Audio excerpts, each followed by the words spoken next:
Vamos a ver nuestra Biblia en Isaías capítulo 9 y vamos a leer los primeros 3 versículos de este capítulo. Isaías capítulo 9. Déjame ver, porque yo estoy en otra versión. Vamos a leer nuestras Biblias en Isaías capítulo 9, los primeros 3 versículos de Isaías. Yo voy a leer primero y después ustedes van a leer el otro versículo y terminamos todos en el 9:3. Dice Isaías capítulo 9, verso 3: Mas no habrá siempre oscuridad para lo que está ahora en angustia, tal como la aflicción que le vino en el tiempo que livianamente tocaron la primera vez a la tierra de Zebulón y a la tierra de Neftalí, pues al fin llenará de gloria el camino del mar, de aquel lado del Jordán, en Galileas de los gentiles. El pueblo que andaba en tinieblas vio gran luz. Los que moraban en tierra de sombra de muerte, luz resplandeció sobre ellos. Y dice 3: multiplicase la gente y aumentase la alegría. Se alegrarán delante de ti como se alegran en la siega, como se gozan cuando reparten despojos. Amén. Amante Dios, Padre eterno, Padre misericordioso, te damos gracias por tu palabra. Gracias, Padre amado, por tu bondad. Gracias, Padre bueno, por todo lo que tú has hecho y has dado a cada uno de nosotros. Padre, bendice tu iglesia, Señor. Bendice el cuerpo de Cristo. Y a nosotros que estamos llenos de imperfecciones, Señor, purifícanos, guárdanos, protégenos y ayúdanos a predicar tu palabra de una forma que agrade a ti, Señor. Pero sobre todo, que al que no conoce de Cristo, al que no ha visto la luz, le resplandezca la claridad. Gracias, Padre amado, te damos en el nombre poderoso de Jesús. Amén. Pueden estar sentados. Todo lo que vamos a tocar en la mañana de hoy está aquí en el versículo 2 de Isaías capítulo 9. Y como estamos en Navidad hay muchas luces en todas las casas, vamos a hablar de la luz. Como estamos en Navidad, vamos a hablar del nacimiento. Como estamos en Navidad, vamos a celebrar, como estaba con Gregory ahorita, y le decía, estamos en diciembre, ¿cuántos años que estamos celebrando? Y él me decía, ¿cuántos años de que hace que nació Jesús? ¿Cuántos años que estamos celebrando? Porque eso es lo que estamos celebrando realmente, el nacimiento del niño Jesús. Y nosotros debemos entender, este capítulo dice aquí que una gran luz, Isaías 9:2, el pueblo que camina en oscuridad verá una gran luz. Para aquellos que viven en una tierra de densa oscuridad, brillará una luz. Eso es Isaías 9:2 en la versión NTV. Y dice aquí, el mundo cristiano se prepara en estos días para celebrar las Navidades. Algo que hemos celebrado por cientos de años. Siglo ha estado con nosotros. Y Navidad viene del latín, que significa nacimiento. Y ese es el tiempo en el que nosotros normalmente celebramos el nacimiento de Cristo, el 25 de diciembre. Aunque nosotros sabemos con evidencias y suficientes evidencias, y se puede demostrar que Cristo no nació en esta fecha, pero realmente la celebramos en esta fecha, porque desde la historia y la iglesia, bajo algunas razones, ha escogido esta fecha para celebrarlo. Fue un día elegido desde muy temprano. Navidad, que es en diciembre, es cuando se pone oscuro más temprano, cuando aclarece más tarde, cuando el invierno realmente tienden a tener los días más oscuros, pues ahí comienza este periodo.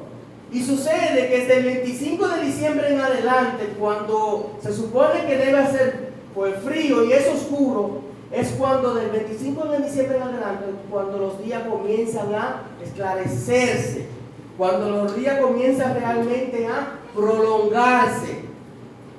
Es por eso que las celebridades, según como nosotros las vemos, pues las celebridades siempre son buenas. No se pierdan la actividad que tenemos el próximo domingo. Es una celebración de familia. Pero cuando hacemos una celebridad, ¿sabe qué pasa? Nos alegramos, nos regocijamos, rescatamos nuestra costumbre, realmente nos acercamos unos a otros y tenemos comunionía. Y ese momento de comunionía donde nosotros compartimos nos da cierta satisfacción. ¿Y sabe qué hace eso? Que cumple con algunos de los gozos del Espíritu, como son paz, alegría, gozo, amor, por así decirlo. Entonces compartamos esos tiempos juntos. Pero después que transcurrimos esto y que llegamos al tiempo de que celebramos y durante tanto tiempo y un nacimiento que comenzó hace tantos años, cuando miramos a la cruz tenemos un recuerdo. El otro día la hermana Mayra mandó una foto por el grupo de un recuerdo de una foto familiar de la iglesia, porque celebramos el mes de la familia. Y yo decía, oh, pero yo estoy jovencito ahí. Yo no tenía barba, nada más teníamos un solo niño, me parece. Yo, oh, pero el tiempo ha pasado rápido. Y cuando nosotros vamos adelante, que tenemos los recuerdos, hermano, cuando nosotros vamos entrando por esa puerta, que nosotros miramos esa cruz que está allá afuera, debería ese recuerdo estar latente en nuestra mente. ¿Qué pasó? ¿Por qué celebramos lo que celebramos? ¿Por qué estamos aquí? ¿Qué pasó con esa cruz? ¿Qué se pagó ahí? Y así sucesivamente. Y es una forma de mirarnos a nosotros mismos y seguir adelante. En el inicio de la creación, cuando estamos en Génesis capítulo 1, dice realmente la palabra de Dios allí, que la tierra estaba desordenada. Dice que la tierra estaba vacía. Y también dice que la tierra estaba a oscura.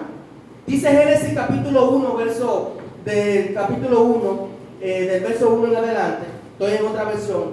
En el principio Dios creó los cielos y la tierra.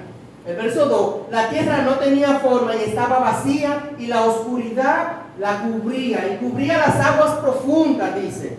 Y el Espíritu de Dios se movía sobre la superficie de las aguas. Y dice en el verso 3, entonces dijo Dios que se haga la luz. ¿Y qué pasó? Se hizo la luz. Y después más adelante dice, y vio Dios que la luz era buena, y luego separó las aguas de la oscuridad, y Dios miró la luz como el día y la oscuridad como noche. Recordemos algo. Cuando nos vamos al Antiguo Testamento, dice que una columna de nube guiaba al pueblo, y de noche lo guiaba una columna de fuego. Y en Juan 1:1 dice que en el principio era el verbo, y el verbo estaba con Dios, y él era Dios, y que el verbo estuvo desde el principio. Desde el principio estuvo la luz. Y Dios que la luz era buena, pero la mandó para nosotros después. ¿Por qué? Miren lo que dice aquí. Cuando el mundo inició en la segunda dispensación, entendemos que la primera es la dispensación de la inocencia, la segunda es la dispensación del gobierno humano, donde Adán peca y donde está en tal depravación. El mundo comenzó a caminar en ciertas tinieblas. El mundo comenzó a caminar en oscuridad, y esa oscuridad penetró la mente y el corazón del ser humano, a tal punto que somos malos, que estamos en un punto donde dice la palabra de Dios que no hay quien haga el bien. Es por eso que el profeta Isaías nos relata que en esa oscuridad vendría algo en un futuro que vencería esa oscuridad. ¿Y qué es lo que vence la oscuridad? La luz. Dice que cuando usted prende una lámpara no la puede poner debajo de la cama. ¿Dónde tiene que ponerla? Donde alumbre, encima de la nevera. ¿Qué es lo que guía un barco cuando no tiene puerto? El faro. Y así sucesivamente. cientos de años antes realmente ocurrió esto. Vino un ser perfecto que fue nombrado la luz del mundo, Padre eterno, Príncipe de paz, el Cordero, como lo queramos llamar. ¿Y sabe quién era él? Quien estuvo desde el principio. Por eso que en ese pasaje, en el verso 1 de Isaías capítulo 9 dice: sin embargo, ese tiempo de oscuridad y de desesperación no durará para siempre. Dice el verso 1. Dice: la tierra de Zebulón y de Neftalí será humillada, pero habrá un tiempo en el futuro, cuando Galilea, dice, que se encuentra junto al camino del Jordán, será llena de gloria. Y eso es muy importante. Habrá un tiempo en el futuro cuando Galilea de los gentiles, en la otra versión, dice, será llena de gloria. ¿Y cuándo es ese tiempo? Señor, el cumpleaños que estamos celebrando hoy. Cuando vino la luz, cuando nació Jesús. Dice el verso 2: el pueblo que camina en oscuridad verá una gran luz. Y dice ahí mismo: para aquellos que viven en esa densa oscuridad, brillará la luz. Vamos a poner esto en contexto, lo que hemos dicho. Isaías fue un ministro, un profeta, que ministró durante 5 reinados. Muchos años ministró. Entre ellos le tocó ministrar con unos reyes muy malos, el cual cayó en la mano del abuelo Josías, que fue el que le quitó la vida. Cuando Isaías comenzó a ministrar, Dios no le auguró ningún tipo de éxito. Al contrario, le dijo que iba a ser rechazado y que nadie lo escucharía. Y Dios le dijo a Isaías, cuando él comenzó su ministerio, que su pueblo era realmente como un tronco que debería ser cortado. Literal, se lo dice. Miren en Isaías capítulo 6, verso 10, dice: endurece el corazón de ese pueblo, tápale los oídos y ciérrale los ojos. Dice el verso 7: de esta forma no verán con sus ojos, no oirán con sus oídos, ni comprenderán en su corazón. El verso 10: para que no se vuelvan a mí en busca de sanidad. Y dice el verso 11: entonces yo dije, Señor, ¿cuánto tiempo durará esto? Y él contestó, dice el verso ahí adelante: hasta que sus ciudades queden vacías, su casa quede desierta y la tierra entera quede seca y baldía. Eso habla de la desolación que iba a pasar el pueblo y la oscuridad en la cual iban a estar sumidos, porque iba a pasar lo que ustedes saben que pasó después con los asirios. Dice el verso 13: hasta que el Señor haya mandado a todo lejos y toda la tierra de Israel quede desierta. Pero dice el verso 13, muy importante: si aún sobrevive una 10ª parte, un remanente volverá a ser invadida y quemada. Pero así como el torberinto o el roble dejan un tocón cuando se cortan, también el tocón de Israel será una semilla santa. Hay que erradicar, pero habrá algo siempre. Y ahí más adelante encontremos que Isaías es considerado como el profeta mayor del Antiguo Testamento. Más de 50 ocasiones lo mencionan en el Nuevo Testamento, principalmente en el Evangelio de Mateo y en otros evangelios. Y cientos de años antes que esto pasara, del Señor Jesucristo venir, el Señor Isaías está hablando de esto realmente. Y él anunció que una densa luz vencería aquella densa oscuridad. Es aquí cuando realmente el impacto de la persona de Cristo va a tocar el pueblo y va a tocar la gracia por la cual nosotros vivimos hoy. Por eso cuando nosotros miramos esa cruz, debemos transportarnos al tiempo y pensar, ¿qué costó eso? Y ese impacto fue tan grande que ningún movimiento jamás visto en la historia de la humanidad, como el cristianismo, ha cambiado la historia, Nada ha cambiado la historia. No hay un líder con mayor aceptación, con mayor liderazgo, con mayor movimiento como el Señor Jesucristo, como el movimiento cristiano. Decía Napoleón Bonaparte: no puedo imaginar cómo una persona puede liderar desde la tumba. Lo cual tú y yo sabemos que no es cierto, porque Jesucristo vive. Y Él lidera ¿desde dónde? Desde la diestra del Padre. Pero para que ustedes vean el liderazgo con lo que Él quería significar, porque los cristianos y los que seguían y cómo dependían de esa fe, no puedo imaginar cómo una persona que murió puede tener un arraigo tan grande. Es bueno que nosotros entendamos algo. Aquí dice que Jesucristo está dirigiendo la historia, porque Él es quien cambió la historia. No solo esa historia, sino la historia del hombre, de las ciudades y de civilizaciones. Señores, tenemos un antes y un después. Tenemos la ley y tenemos la gracia. Jesucristo vino para cambiarlo todo y lo hizo. Por eso, la idea central que tenemos de este pasaje es la siguiente: Jesucristo es la luz que brilla y brillará por los siglos de los siglos. Y una interrogante: no te permita vivir en oscuridad. No te permita vivir en oscuridad.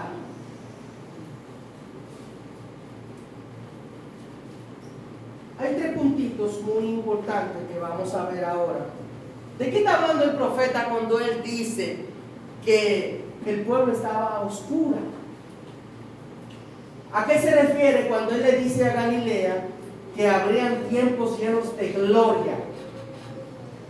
Y realmente, ¿cómo impactó la persona de Cristo para ser una luz que brillará por siempre? Eso es muy importante. Vámonos a la historia.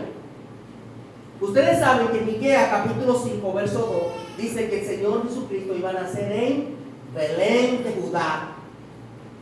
Dice Belén de Judá. Belén es una ciudad muy pequeña, por decir que era prácticamente insignificante. Por dónde estaba ubicada, por cómo contaba, por los habitantes que tenía y por así sucesivamente. Ahora, hay algo que nosotros decimos y leemos, que dice: quien no conoce su historia está condenado a repetirla. Antes de la venida de Cristo, la vida realmente no tenía mucho valor, que digamos. ¿Por qué yo digo esto? Por la sencilla razón. Antes de la venida de Cristo, los niños eran ofrecidos como sacrificio a dioses paganos. Todos sabemos eso. Eso está en la historia bíblica y está en la historia secular. En Roma, la mayoría de las personas no querían tener hijos. Incluso, las personas no tenían hijos. Incluso, las personas que tenían hijos, después que tenían el niño, era que decidían si se quedaban con él o no. Las personas elegían un niño. Hay muchas personas que elegían un niño porque sus padres no lo querían, o simple y sencillamente, ¿sabe qué pasaba? Cuando una persona tenía un niño y no lo quería, lo llevaban a un lugar alto, lo ponían en una piedra y lo dejaban ahí que muriera. Sí, así era. Ahora, eso cambió. Justamente Justiniano editó en el siglo VI un código llamado a sí mismo el Código Justiniano, donde este código cambió completamente la historia. Y no solo cambió la historia, Justiniano elaboró un código junto a su jurista donde abolió la práctica del infanticidio, la práctica del abandono y la práctica del aborto en ese tiempo. Ustedes ven desde cuándo luchamos con esto. Es una cosa de hoy, ni del siglo XXI, ni que nos inventamos realmente. En ese tiempo, el corazón del hombre estaba así, inclinado a eso.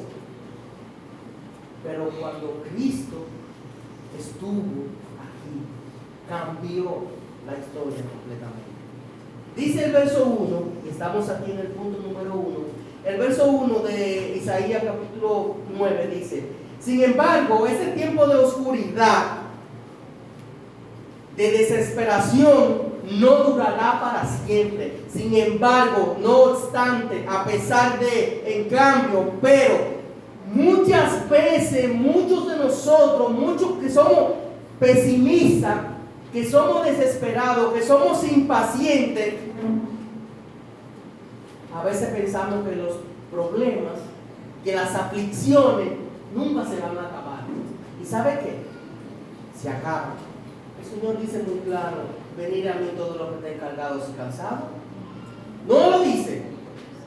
Muchas veces nosotros pensamos que hay cosas que no tienen fin, y no es así. Nosotros debemos entender que si nosotros necesitamos consuelo y estamos en situaciones, estamos en aflicciones, estamos en este momento oscuro, ese consuelo debe venir de parte de Dios. Ese consuelo, si no lo tenemos, si no tenemos paz, si no tenemos gozo, es porque ese consuelo lo estamos buscando en el lugar equivocado. Y cuando nosotros tratamos de buscar ese consuelo, es probable que nosotros seamos guiados a la luz. A mí me gusta muy práctico como el pastor resume algunas cosas y él le dice a la gente: mira, yo he oído aquí, pero yo creo que tú necesitas a Cristo. Literal. La gente no entiende eso. A veces esa es la solución. A veces es Cristo. Pero la gente quiere que no, vivir su propia manera y seguir viviendo igual que como ha vivido y no ha tenido resultados.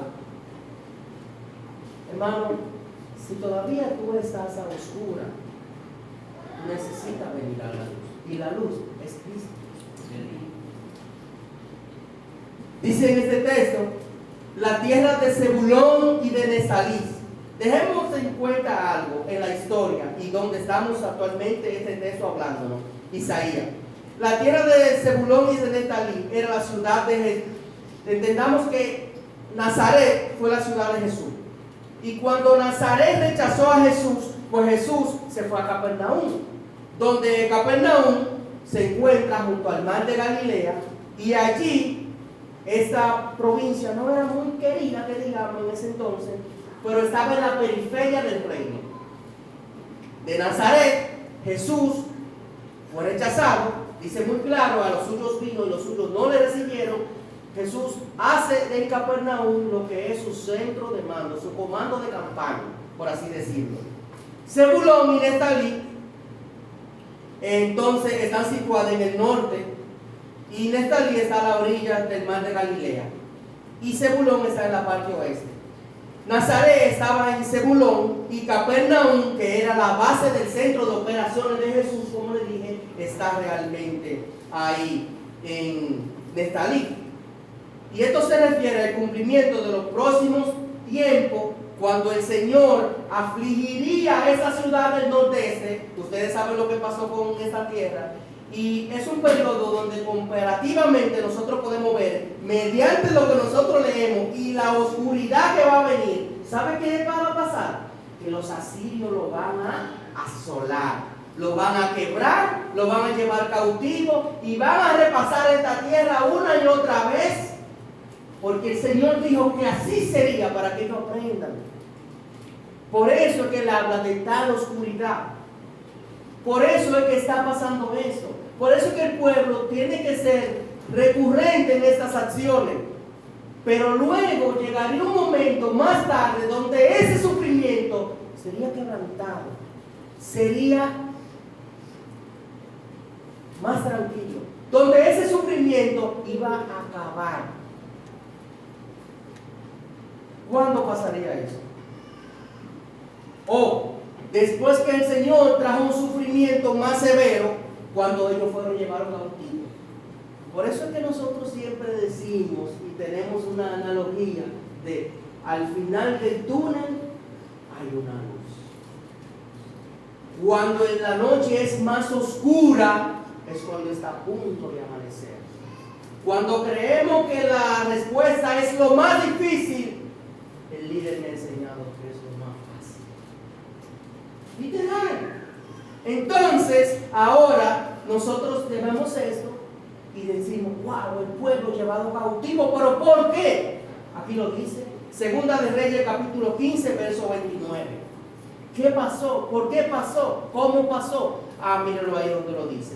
Segunda de Reyes capítulo 15, verso 29 dice, durante el reinado de Pekah, el rey Tiglath-Pileser de Asiria, volvió a atacar a Israel y como ciudades de Gihón, Abed, Macá, Ganoa, Cades y Azor. También conquistó las regiones de Galaad y Galilea, dice ahí.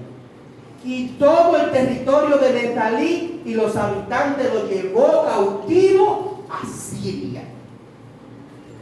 Aquí es cuando la oscuridad es más densa.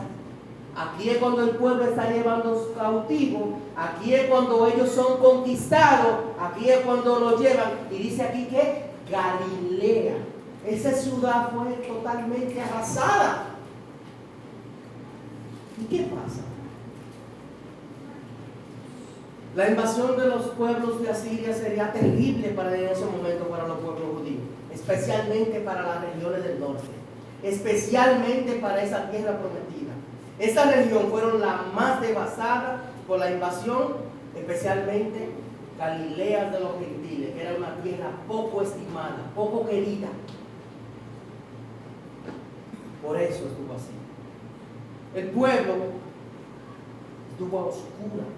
Los pueblos del norte fueron los primeros en sufrir la invasión atroz de estos asirios. Pero Dios les permitiría ver la luz. Eso fue algo que Mateo había hablado de eso. Mateo capítulo 15, verso 16, dice ahí. Mateo capítulo 4, verso 12 al 16, dice: cuando Jesús oyó que habían arrestado a Juan, salió de Judea y regresó a Galilea. Y cuando Jesús regresa a Galilea, primero fue a Nazaret, luego salió de allí y siguió hasta Capernaum, donde estaba el centro de mando, junto al mar de Galilea, en la región de Zebulón y Neftalí. Así se cumplió lo que Dios dijo por medio del profeta Isaías. ¿Me copian? Vamos al verso 15. Dice: en la tierra de Zebulón y Neftalí, junto al mar de Galilea, más allá del río Jordán, en Galilea, donde viven tantos gentiles, es el mismo texto prácticamente. Y dice el verso 16: la gente que estaba en la oscuridad ha visto una gran luz.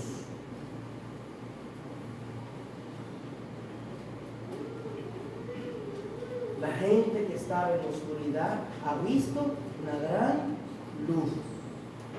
El pueblo que andaba en tiniebla era una forma de mostrar que en el pasado Dios había humillado totalmente este territorio. Por eso lo dice así. Y dice en ese anuncio que muchas cosas, mucha oscuridad iban a pasar, pero que habría un momento entonces ahora.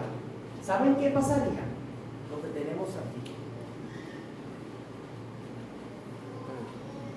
Habría un momento de oscuridad y luz, rebelión y reconciliación, esclavitud y liberación. Pasaron por la oscuridad y iban a cambiar a lo siguiente: de esclavitud a liberación.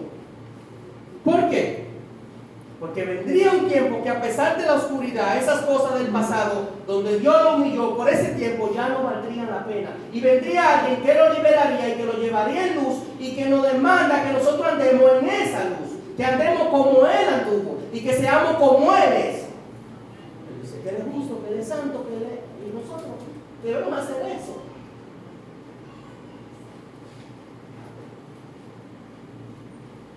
Hay que entender la manera muy clara como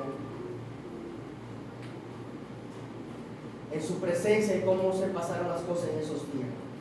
En el año 732, me parece que esa región se convirtió en la provincia de Asiria, la cual humilló, entristeció realmente, gradualmente a ese pueblo, bajo un dominio gentil, por lo que se le llamó Galileas de los gentiles, no judíos, Galileas de los gentiles.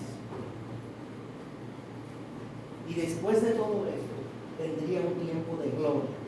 Y no hay duda, yo no creo que tengamos mayor duda cuando celebramos estas fechas, que la mejor noticia que nosotros podemos recibir es esa que se encuentra en Lucas capítulo 2, verso 10. No hay una noticia mejor que esa. Porque cuando usted tiene una aflicción, cuando usted tiene una preocupación, cuando usted está mal, ¿qué es lo que usted quiere escuchar? Soluciones. Usted quiere escuchar que a usted le va a ir bien. Usted quiere escuchar la verdad, sobre todo. Y dice aquí, en Lucas capítulo 2, verso 10, pero el ángel los tranquilizó. ¿A quién tranquilizó el ángel? A los pastores que estaban pastoreando las ovejas y que vieron que estaba pasando algo. Dice, no tengan miedo, dijo. Les traigo buenas noticias que dará gran alegría a toda la gente. Y esa alegría sería permanente. Dice que el Salvador, sí, el Mesías, el Señor ha nacido hoy en Belén, la ciudad de David. Señores, ¿hay alguna noticia mejor que esta? No lo creo. ¿Que ha nacido el Salvador de todos? No lo creo. Yo no creo que haya una noticia mejor que esta. Dice, en Belén de Judá ha nacido el Salvador, sí, el Mesías, el que ustedes esperaban, el que pagará los pecados, el que liberará al pueblo del yugo de la esclavitud. ¿Y sabe qué? No va a ser justo, santo, no va a redimir, no va a dar perdón, no va a dar reconciliación y no va a hacer lo mejor de todo, que es que nos va a salvar. Nos va a salvar. Nos va a salvar.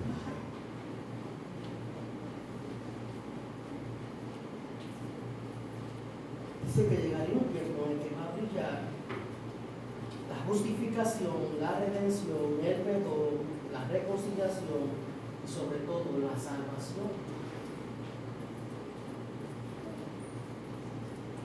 ¿Y qué mayor gloria sería ser para uno de nosotros que ser recibido como ser rescatado por el propio Cristo?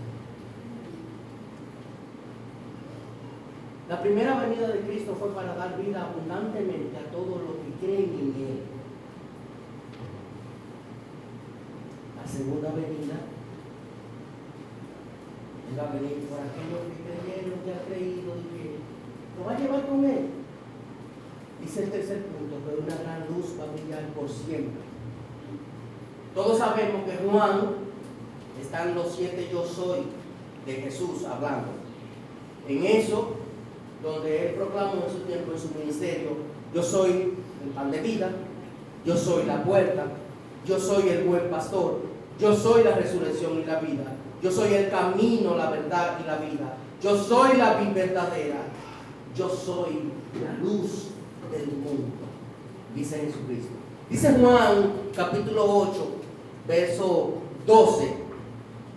Jesús habló una vez más al pueblo y dijo, yo soy la luz del mundo. Si ustedes me siguen, no tendrán que andar en la oscuridad, porque tendrán la luz que lleva a la vida. Una luz gloriosa que gradualmente haría desaparecer todo tipo de oscuridad. Hermano, si has aceptado al Señor Jesucristo, si la luz de Jesús ha alumbrado tu vida, pero has sido impenitente, es un momento para que tú reconsideres qué he hecho bien, qué he hecho mal, dónde estoy, hacia dónde voy y en qué necesito progresar.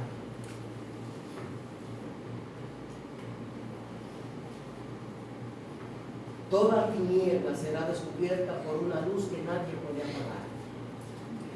En el pasado, como dije antes, el pueblo fue guiado por una columna de nube. Durante la noche fue guiado por una columna de fuego. Dice Juan capítulo 1, como le había mencionado, en el principio la palabra ya existía.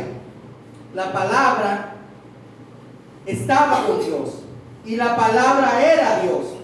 Y el que es la palabra existía en el principio con Dios y Dios creó todas las cosas por medio de Él. Es posible que si nos vamos a Génesis y vamos allá en el 1, 3, 4, Dios dijo, hágase la luz. Pero el Hijo estaba ahí. Dice el verso 3, Dios creó todas las cosas por medio de Él y nada fue creado sin Él. La palabra le dio vida a todo lo creado y su vida trajo. ¿Qué trajo su vida? La palabra le dio vida a todo lo creado y su vida trajo la luz, dice el texto, a todos. La luz brilla en la oscuridad y la oscuridad jamás podrá apagarla. Dice el verso 6, Dios envió a un hombre llamado Juan el Bautista y para que contara acerca de la luz. ¿A quién mandó primero? A Juan. Para que contara acerca de la luz. Juan dijo, yo no soy, viene uno después de mí. Dice el verso 7 ahí. A fin de que todos creyeran en su testimonio. Juan no era la luz. Era solo un testigo para hablar de la luz, del que vendría después de él, del que salvaría y aquel que bautizaría en espíritu y en verdad. Porque Juan lo dijo.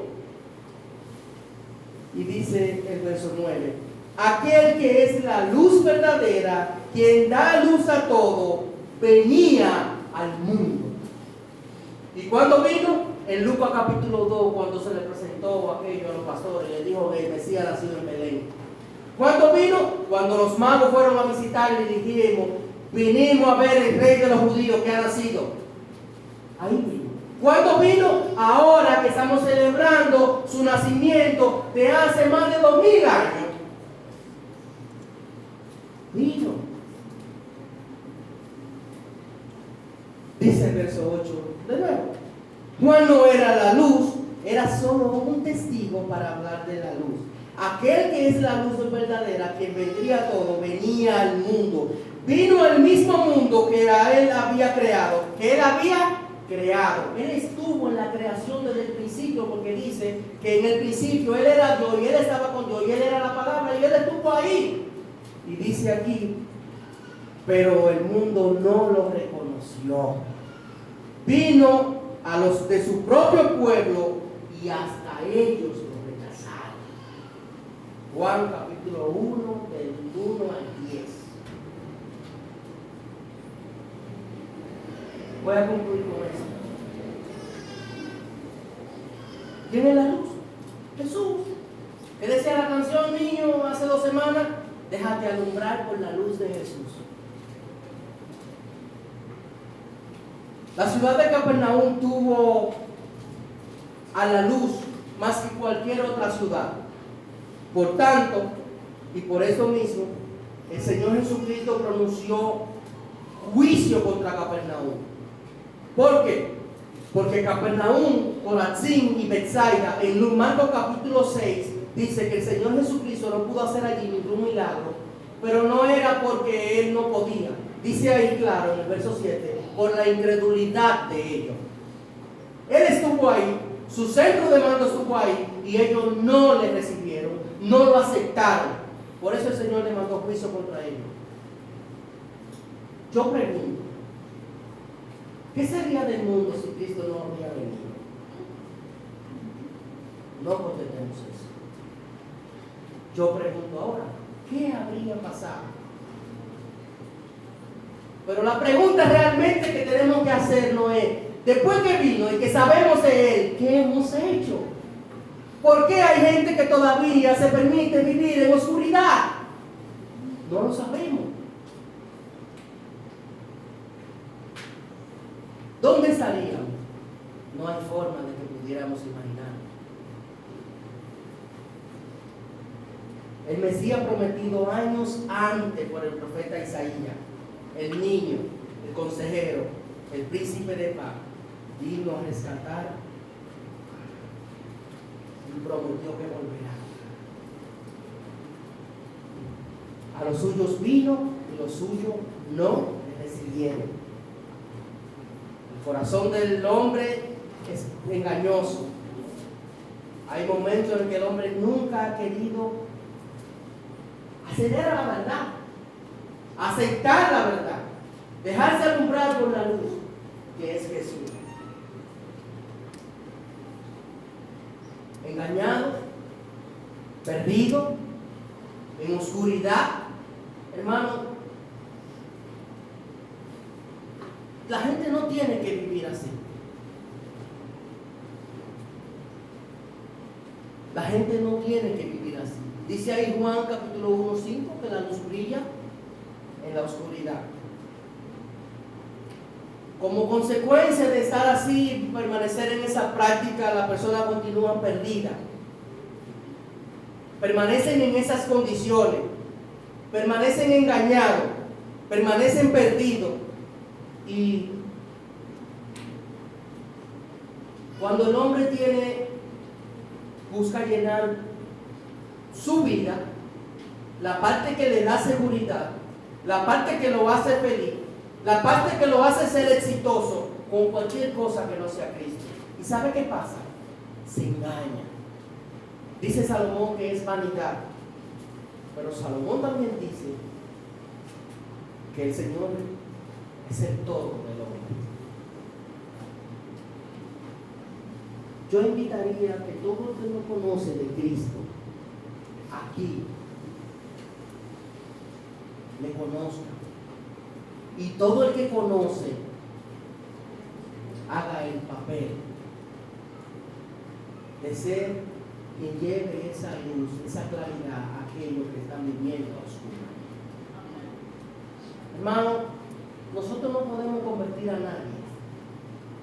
Nosotros podemos guiar, aconsejar, alimentar, pero al final el Espíritu Santo de Dios es el que convence y hace que la persona acepte sí o no la luz. Hace que la persona sí o no, cuando miran la cruz, se contristen y dicen: ese es mi Jesús, el que murió por mi pecado. Yo celebro su nacimiento ahora, pero esa luz ha dado alegría a mi vida de manera permanente. Hermano, yo te invito a que te dejes tocar por la luz de Jesús. Quizás te sorprenda, quizás te sacuda, quizás te pase como a mí, quizás te cambie. Dios te bendiga. Amante Dios, Padre eterno, Padre misericordioso, gracias te damos, Señor. Gracias, Padre amado, por tu palabra, por tu bondad, por todo cuanto tú has hecho y has dado a cada uno de nosotros. Padre, resplandece tu pueblo, Señor. Trae claridad de manera permanente a cada uno de nosotros, a nuestros corazones, y ayúdanos a hablar la verdad. Gracias, Padre amado, en el nombre poderoso de Jesucristo. Amén.